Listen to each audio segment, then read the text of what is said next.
So cyberpreneur ni, dia sebenarnya ialah bisnes tapi dalam bentuk digital. Jadi, apa yang saya buat ialah skill saya dalam graphic design saya ubahkan kepada benda yang digital. Maksudnya saya marketing dalam digital. Jadi saya design yang saya tak pakai tu saya akan jualkan di Etsy. Jadi saya akan dapat peroleh kewangan dalam bentuk US dollar. Dan US dollar tu saya akan convertkan kepada MYR, iaitu Malaysia Ringgit. Jadi kat situ saya dapat pendapatan saya mencecah RM15,000 sebulan. Saya juga menjalankan perniagaan iaitu diberi nama sebagai syarikat Masbah Studio yang menawarkan servis digital printing. Assalamualaikum dan hai. Nama saya Muhammad Alim Shah bin Amiruddin dan saya berasal daripada Huntan Belentang, Perak. Saya merupakan alumni Kolej Komuniti Bagan Datuk dalam sijil Sistem Komputer dan Rangkaian. Saya melanjutkan pelajaran di Politeknik Sultan Idris Shah dalam Diploma Teknologi Maklumat dan Komunikasi Teknologi Digital. Saya seronok belajar di Kolej Komuniti Bagan Datuk, terutamanya pada pensyarah.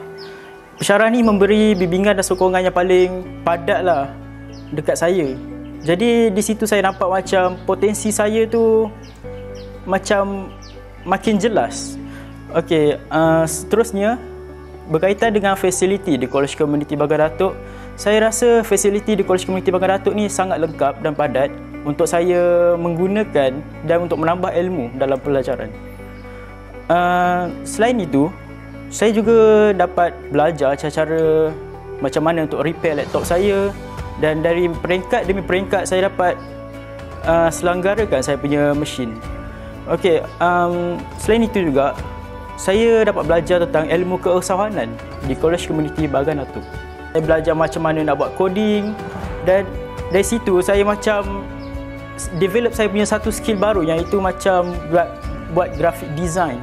So graphic design ni dia tak ada belajar di Kolej Komuniti Bagan Datuk, tetapi apa yang saya belajar di Kolej Komuniti Bagan Datuk, saya memahamkan semula dan saya belajar satu skill baru iaitu graphic design.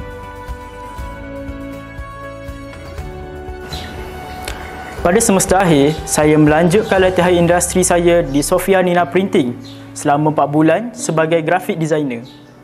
Daripada situ saya tercetusnya satu idea di mana saya ingin membuat satu syarikat yang bernama Masbah Studio. Masbah Studio ni dia menawarkan servis iaitu digital printing. So dengan adanya ilmu usahawan yang saya belajar di Kolej Komuniti Bagan Datuk, jadi saya cuba menerapkan dan menggabungkan untuk develop satu syarikat yang bernama Masbah Studio.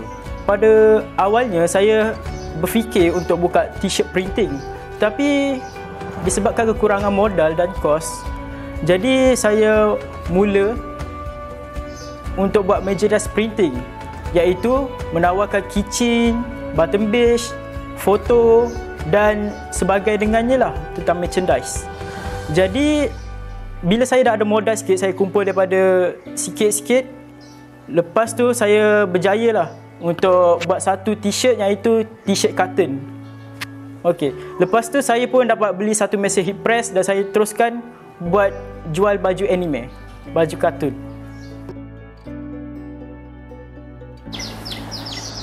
Cabaran saya dalam perniagaan ialah waktu pertama kali saya buka Masbah Studio, saya sebenarnya tiada modal, tiada kos dan saya tak nampak macam mana perjalanan saya punya tu.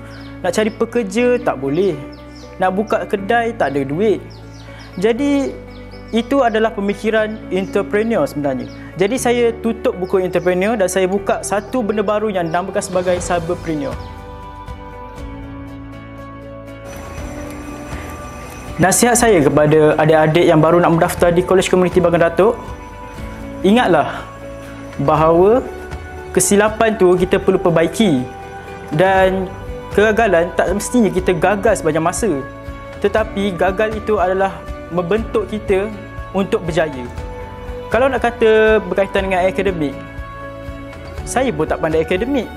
Tetapi di Kolej Komuniti Pagar Datuk, saya dapat membuka satu peluang baru. Itu yang saya nampak di Kolej Komuniti Pagar Datuk. Dan di situ saya develop saya punya kemahiran, dan dari situ saya upgrade dan terus lonjakkan ke atas saya punya kemahiran saya. Jadi tunggu apa lagi? Jomlah masuk ke Kolej Komuniti Pagar Datuk hari ini untuk mencorakkan masa depan anda. Tak kira di mana anda bermula, yang penting di mana anda berakhir.